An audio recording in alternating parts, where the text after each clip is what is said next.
بڑی طاقتیں ہیں جو اس وقت تیسری ورلڈ وار کی طرف دنیا کو لے کے جا رہی ہیں. آپ کو پتا ہے پہلی جنگ عظیم میں کتنے لوگ ہلاک ہوئے, دوسری جنگ عظیم میں کتنے لوگ ہلاک ہوئے, اور اب جب تیسری جنگ عظیم ہوگی تو ہلاکتوں کا جو ریشو ہوگا, میں سمجھتا ہوں آدم علیہ السلام کے زمانے سے لے کر اب تک دنیا میں جتنی ہلاکتیں ہوئی ہیں وہ ایک طرف ترازو کے ایک پلڑے میں رکھ دیں آپ, اور یہ تیسری جنگ عظیم جو اسرائیل کی وجہ سے ہونے جا رہی ہے اس میں جو ہلاکتیں ہوں گی وہ تمام ریکارڈ توڑ دیں گی, اور اس کا ذمہ دار برطانیہ, امریکہ اور اسرائیل ہوگا, جو دنیا میں سب سے زیادہ تہذیب کے ٹھیکے دار سمجھے جاتے ہیں. اس لیے میرے سامنے یہ نہ کیا کرو گورے کے اخلاق بہت اچھے ہوتے ہیں, تھینک یو سے بات شروع کرتا ہے, تھینک یو پہ ختم کرتا ہے. یہ ان کا تھینک یو قیامت کے دن ان کو خدا کے عذاب سے نہیں بچائے گا. ہمارا وہ شخص جو گالی سے بات شروع کر کے گالی پہ ختم کرتا ہے, خدا کی قسم ان سے اچھا ہے. وہ دنیا میں وہ ظلم اور بربریت نہیں کرتا جو یہ لوگ کر رہے ہیں. بہت آج نا ایٹیٹیوڈ, ان کے اخلاق, ان کی سڑکیں, ان کے روڈ. او بھائی دنیا کا خون چوس رہے ہیں یہ, اس اخلاق کا کیا کر رہے ہیں آپ نے؟ دنیا میں 2 بڑی جنگیں ہو چکی ہیں, ان دونوں بڑی جنگوں میں کہیں بھی کسی مسلمان کا نام بولو نہیں آئے گا, کہیں بھی نہیں آئے گا کہ یہ کسی فلاں مسلم کی وجہ سے ہوئی ہے یہ جنگ. اور اب تیسری جنگ عظیم کی طرح, اور یہ جنگ ہوگی, یہ ذہن میں رکھیں. اور میں آپ کی اطلاع کے لیے عرض کروں, اس وقت اسرائیل امریکہ کا غلام نہیں ہے, خوب سمجھ لیں. امریکہ کی گچی کس نے پکڑی ہوئی ہے؟ اسرائیل نے پکڑی ہوئی ہے. انڈیا, اسرائیل انڈیا کا غلام نہیں ہے, انڈیا کی گچی پکڑی ہوئی ہے کس نے؟ گچی سمجھتے ہو؟ گچی یہاں سے پکڑ کے نا بندہ ہل نہ سکے. چھوٹا سا ملک ہے, سازشوں کی وجہ سے, طاقت کی وجہ سے نہیں, مکاریوں اور سازشوں کی وجہ سے دنیا کو کنٹرول میں کیا ہوا ہے. سازشیں کسے کہتے ہیں؟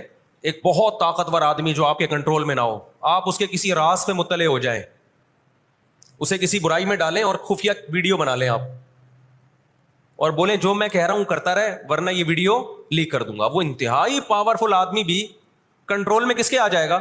ایک انتہائی کمزور آدمی کے کنٹرول میں. دیکھو ہم نہ یہودی کے خلاف ہیں, نہ عیسائیوں کے خلاف ہیں, نہ ہندوؤں کے خلاف ہیں, نہ سکھوں کے خلاف ہیں. ہندو, سکھ, عیسائی اور یہودی, ان کے بارے میں ہمارے پاس قرآن کی واضح تعلیمات ہیں. لا اکراہ فی الدین قد تبین الرشد من الغی, دین میں کوئی زبردستی نہیں ہے, کسی شخص کو مذہب کی تبدیلی پر مجبور نہیں کیا جائے گا, کیونکہ اللہ نے سیدھا راستہ اور غلط راستہ 2 اور 2 4 کی طرح بیان کر دیا ہے. جس کا دل چاہے سیدھے راستے پہ چلے, جس کا دل چاہے برے راستے پہ چلے. قرآن نے یہ بھی واضح کر دیا کہ آپ کسی پر زبردستی نہیں کر سکتے, تلوار کی زور سے کسی کو اسلام میں داخل نہیں کر سکتے. اے اللہ ہم نے ان غیر مسلموں سے سلوک کیسا کرنا ہے یہ بھی قرآن نے بیان کر دیا. لا ينهاكم الله عن الذين لم يقاتلوكم في الدين ولم يخرجوكم من دياركم ان تبروهم, 28واں پارہ. جو بھی غیر مسلم ہے, چاہے وہ یہودی ہو, چاہے وہ عیسائی ہو, چاہے وہ ہندو ہو, سکھ ہو, بدھسٹ ہو, اللہ فرماتے ہیں اللہ تمہیں ان سے اچھے سلوک سے منع نہیں کر رہا, بلکہ اچھے سلوک کا اللہ تمہیں حکم دے رہا ہے. ہمارے نبی صلی اللہ علیہ وسلم جب کوئی یہودی بیمار ہوتا اس کی بھی عیادت کے لیے اسی طرح جایا کرتے تھے جیسے کسی مسلمان کی عیادت کے لیے جاتے. ہمارے نبی کی زوجہ ایک یہودی خاندان سے تھیں, وہ اپنے یہودی خاندان کو ہدیے دیا کرتی تھیں. ہمارے نبی صلی اللہ علیہ وسلم نے اس عمل سے انہیں منع نہیں کیا. ہماری دشمنی یہودیوں سے نہیں ہے, عیسائیوں سے نہیں ہے, ہماری دشمنی ان یہودیوں سے ہے جو اسرائیل کو سپورٹ کر رہے ہیں. نبی صلی اللہ علیہ وسلم نے فرمایا تمہاری یہود سے لڑائی ہوگی, جہاد ہوگا, یہاں تک کہ کوئی یہودی اگر پتھر کے پیچھے چھپے گا تو پتھر کہے گا کہ اے مسلمان یہ یہودی ہے, اس کو قتل کر دے, یہ میرے پیچھے چھپا ہوا ہے. ہر درخت بھی گواہی دے گا, ہر پتھر بھی گواہی دے گا, الا الغرقد, سوائے غرقد درخت کے. یہودیوں کا کوئی مقدس درخت ہے جو اسرائیل میں بہت زیادہ لگاتے بھی ہیں یہ لوگ. نبی صلی اللہ علیہ وسلم نے جب یہ بات ارشاد فرمائی تو اس وقت مسلمانوں کی یہودیوں سے ایسی کسی لڑائی کا تصور بھی نہیں تھا. ایک پیش گوئی تھی جو کسی کے خواب و خیال میں بھی نہیں تھا کہ صدیوں بعد جا کے ایسا ہو سکتا ہے. اس سے بھی پتہ چلتا ہے کہ ہمارے نبی صلی اللہ علیہ وسلم کی جو پیش گوئیاں ہیں اگر وہ پوری نہیں ہوئی تو آپ ٹائم کا انتظار کریں, ایک وقت پوری ہو جائیں گی. 1300 سال تک مسلمانوں کو اس حدیث کا مطلب سمجھ میں نہیں آیا عملی دنیا میں. ایمان تو تھا سب کا کہ اللہ کے نبی نے جو فرمایا برحق ہے, کیونکہ یہودیوں سے میں نے بتایا نا لڑائی ہوئی نہیں ہے. جب مدینہ سے اور جزیرہ عرب سے ان کو نکالا گیا, یہ دنیا کے مختلف ملکوں میں جا کے آباد ہو گئے ہیں. اس کے بعد یہ ہمیشہ یا تو عیسائیوں کے زیر سایہ رہے ہیں یا مسلمانوں کے زیر سایہ رہے. ان کی لڑائی اگر ہوئی عیسائیوں سے ہوئی ہے, مسلمانوں سے ان کا کبھی ٹاکرا نہیں ہوا. لیکن پیغمبر صلی اللہ علیہ وسلم نے کیا فرمایا صحابہ سے, تقاتلون, تم لڑو گے. تم سے مراد یہ امت لڑے گی, ایک وقت آنے والا ہے اور ایسی لڑائی ہوگی, ایسی لڑائی ہوگی کہ حتی یختبی احدکم وراء الحجر, کہ پتھر اور درخت بھی یہودی کا ساتھ دینا چھوڑ دیں گے. آج دنیا جن حالات کی طرف جا رہی ہے نا, یہ ایسا لگتا ہے کہ اس حدیث کے پورا ہونے کا ٹائم آ گیا ہے. ہم جب قرآن مجید پڑھتے تھے, اب بھی پڑھتے ہیں, لیکن جب طالب علمی کے دور میں جب سمجھ کے پڑھنا سیکھا ہم نے, تو ہم جگہ جگہ قرآن میں دیکھتے تھے ضربت علیہم الذلہ, اللہ نے ان پر ذلت کو مسلط کر دیا ہے. آپ کو پتہ ہے کہ یہود کا لفظ اتنی بڑی گالی دنیا کے لیے بن گیا تھا. ایران میں بہت زیادہ یہودی ہیں, پتہ ہے آپ کو, اسرائیل کے بعد سب سے زیادہ یہودی ایران میں ہیں, لیکن انہوں نے اپنا نام ایران میں یہود نہیں رجسٹرڈ کروایا, کلیمی رجسٹرڈ کروایا ہوا ہے موسیٰ کلیم اللہ کی نسبت سے. کیوں؟ ان کو پتہ ہے کہ یہود کا لفظ دنیا میں کیا بن چکا ہے, گالی. شرم آئے گی کسی کو بتاتے ہوئے کہ میں یہودی ہوں, اس لیے ایران میں انہوں نے اپنے آپ کو رجسٹرڈ کس نام سے کروایا ہے, کلیمی کہتے ہیں ان کو. میں مانتا ہوں سارے یہودی ایسے نہیں ہوتے, میں نے پہلے وضاحت کر دی, ہمیں یہودیوں سے دشمنی نہیں ہے, کیونکہ قرآن جہاں یہودیوں کی برائی بیان کرتا ہے وہاں قرآن یہ بھی کہتا ہے لیسوا سواء, سارے ایک جیسے نہیں ہیں. قرآن اعتدال سے بات کرتا ہے, سارے ایک جیسے نہیں ہیں.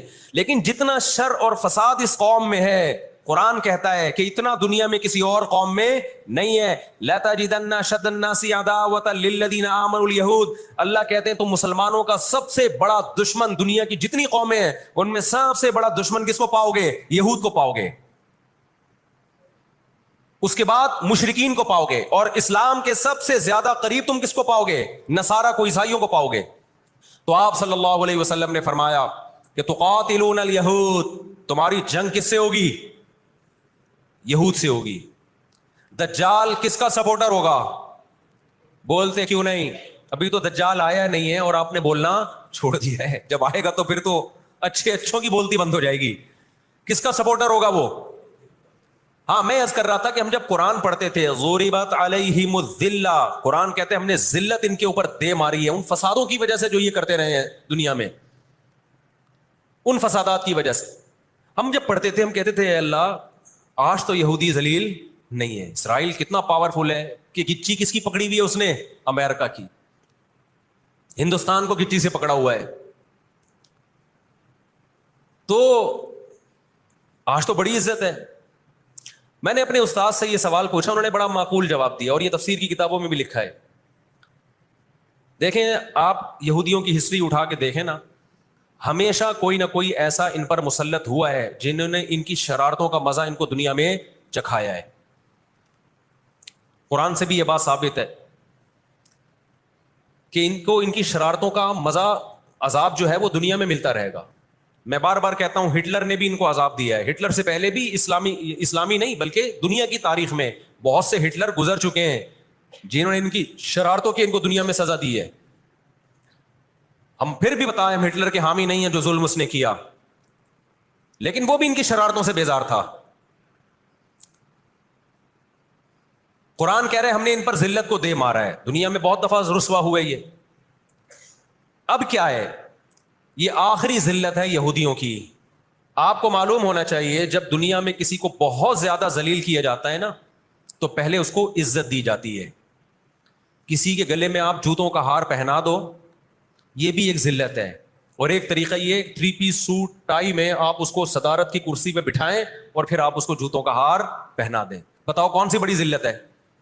یہ دوسری ذلت پہلی ذلت سے بڑی ہے. پوری دنیا میں مار کھانے کے بعد نا اپنی شرارتوں کی وجہ سے آج اللہ نے ان کو ایک تھوڑی سی حکومت دی ہے, ایک چھوٹا سا کنٹری. آپ اگر اسرائیل کو نقشے میں دیکھیں گے تو کراچی بھی بڑا ہے اسرائیل سے. اتنا چھوٹا ملک, اتنا چھوٹا ملک, اور تعداد بھی بہت تھوڑی. اللہ نے انہیں کچھ وقت پنپنے دیا ہے. اللہ نے کہا ٹھیک ہے، تم دنیا تمہاری آخری شرارت دیکھ لے، اس کے بعد جو میری طرف سے تم پہ مار پڑنے والی ہے، اس کے بعد قیامت تک تم دوبارہ اٹھنے کے قابل نہیں رہو. یہ آخری ذلت کا انتظام ہو رہا ہے یہود کا. اور جو فائنل میچ ہوتا ہے نا وہ شاندار ہی ہوتا ہے. کیا خیال ہے؟ سیمی فائنل میں اتنا لوگ دلچسپی سے نہیں دیکھتے، کوارٹر فائنل میں اتنا دلچسپی سے بولو نہیں دیکھتے جو فائنل میچ دیکھتے ہیں. تو اللہ تعالیٰ ان کو تھوڑا سا پنپنے دے رہے ہیں کہ ٹھیک ہے اس دفعہ سیمی فائنل تم جیت لو، فائنل تک تو پہنچو نا تم، اس کے بعد ہوگا کیا. دیکھو آپ نے سنا ہوگا کہ لاتوں کے بت ہاتھوں سے نہیں مانتے. یہ جو اسرائیل جو کچھ کر رہا ہے نا، اس کا اصل حل مجھے بھی پتا ہے مظاہروں میں نہیں ہے، اس کا اصل حل ہے جہاد. اس کا اصل حل کیا ہے؟ جہاد.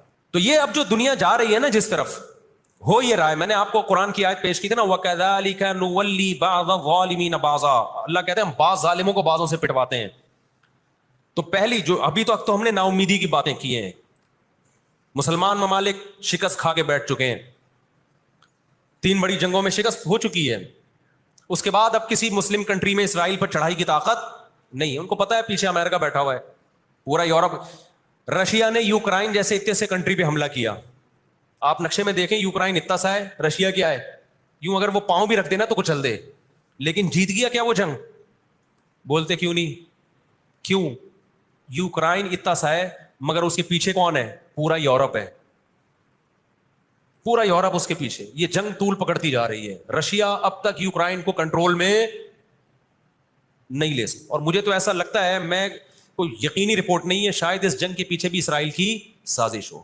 ان کو پتا تھا کہ ایک ہمارا دشمن ہے سوویت یونین، روس. جب 1956 میں جنگ ہوئی ہے نا، برطانیہ، فرانس اور اسرائیل نے مل کے حملہ کیا تھا مصر پہ، تو دھمکی کس نے دی تھی؟ روس کی دھمکی سے پیچھے ہٹے. روس نے کہا تھا نیوکلیئر اٹیک کروں گا میں، تو پیچھے ہٹ گئے. روس مسلمانوں کی خیر خواہی میں نہیں کر رہا تھا. روس کو یہ تھا کہ جب دنیا کا باپ میں بننا چاہتا ہوں تو تم دنیا کے باپ بننے کی کوشش کیوں کر رہے ہو؟ اگر یہ باپ بن گئے تو اس کو پتا تھا ہماری چودراہٹ ختم ہو جائے گی. تو اللہ ایک ظالم کو دوسرے ظالم سے پٹواتے ہیں.